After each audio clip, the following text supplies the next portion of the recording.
Hello guys! For today's video, tayo po ay mag-unwrap ng ating mga pinamili sa online shop. So, bumili po ako ng mga bouquet wrapper. Ayan. Dahil po, meron po tayong affiliate partners po online, TikTok or Shopee. So, ilalagay ko na lang po yung link sa comment section kung gusto niyo pong mag-try din po ng mga bouquet wrapper na kagaya po ng mga pinamili ko po. So, start po tayo dito sa una ko pong binuksan. Ito po ay color black. So, as you can see, yung black po ay may gold po sa gilid. Tapos, ano siya, yung texture po niya is, plastic po siya. So, matibay siya. Okay. So, 10 pieces na rin po ito. So, mura lang po ito. So, pwede na po kayo mag-check out once na binigay ko na po yung link sa comment section. Then, next po is ito naman. Ano kaya? Marami po tayong biniling bouquet wrapper para naman po hindi po isa lang yung ginagamit nating design. So, dapat marami pong pagpipilian. So, ayan. So, iba-ibang seller po ito. Kaya iba-iba po yung pag-wrap po nila sa, sa product po. Ayan. So, ang pangalawang design na nabili po natin is yung may butterfly. So, dalawang kulay po yung binili ko po dito. Isang pack po ng light purple at saka po isang pack na light sky blue. Ayan, sky blue. So, yan. Ganito po siya guys, yung tsura nito. 10 pieces din po sa isang pack. Ayan po. Ah, wow, ang ganda. Oh, guys, ang ganda oh. Oh, shala. So, guys, ilalagay ko na lang po yung link sa comment section. Kung gusto nyo rin pumili ng ganito. Excited na po akong gamitin. So, next design naman po na bouquet wrapper po ay, tignan po natin. So, ibang seller na naman po ito. Ayan. So, ang nabili natin isang kulay is kulay white. Nakikita nyo, white. And black na naman po. Pero yung black, meron pong white na dulo. Kanina, gold po yung nasa gilid, nasa dulo. So, ngayon naman po is white.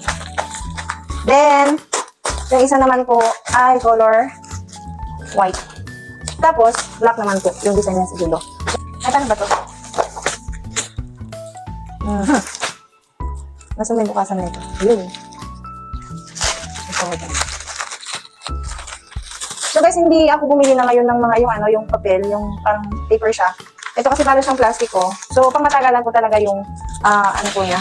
Pangmatagalan ko yung wrapper natin, bouquet wrapper natin. Matibay. Tsaka mas madali po itong gamitin. Kaysa po dun sa papel. Kasi madali siya malukot. Yan. Tsaka kahit mabasa ito, syempre, hindi naman talaga siya, kahit maulanan yung bouquet nyo, hindi naman siya talaga masisira. Unlike po sa papel, madali lang po siya masira. Tsaka hindi po nagtatagal. So, next po is last one. Dito po. Ibang naman po ito, seller. Kakaiba yung po niya, yung pag-wrap po niya. Ano kaya ito? So, paano po ba ito bubuksan? Grabe. Ito yata yung pinaka sealed. Grabe, pinahirapan ako ng seller na to. Wait lang guys. Hirapan ako. Grabe, oh. Grabe. Pinulupot. Pinuluputan ng bubble wrap ng pagkakapal-kapal. O, di ba? Gusto ninyo. Ano to? Safe na safe. Ay. Grabe. Sana hindi na lupot-lupot yung loob. Kasi nasisira din yung product po. Dahil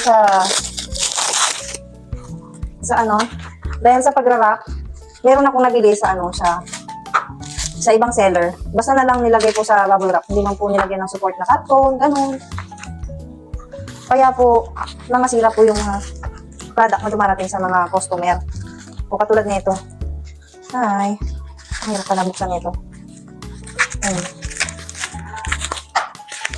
Pag ganito kasi guys, dapat dahan-dahan din kayo kasi baka mamaya iba na pala yung nabubunting nyo. Yun na palang nasa yung palang product na yung nabubunting, hindi na po yung bubble wrap.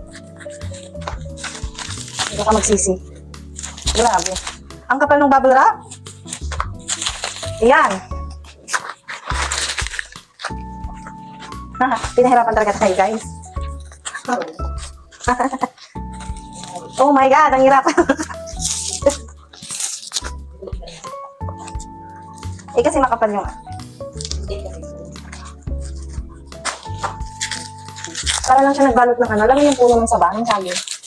Oh. Ba't ganito? Ito na guys. Malapit na tayo sa katotohanan. Malapit na tayo sa katotohanan. Makukuha na natin. Ayan, ito na. Ay, sa pagkatagal-tagal nga pong buksan ng ating last na parcel. Yan, tabi muna natin yung mga kalat natin. Yan. So, ito na po guys, yung last na nabili ko na design. Yan, ang dami yung tape.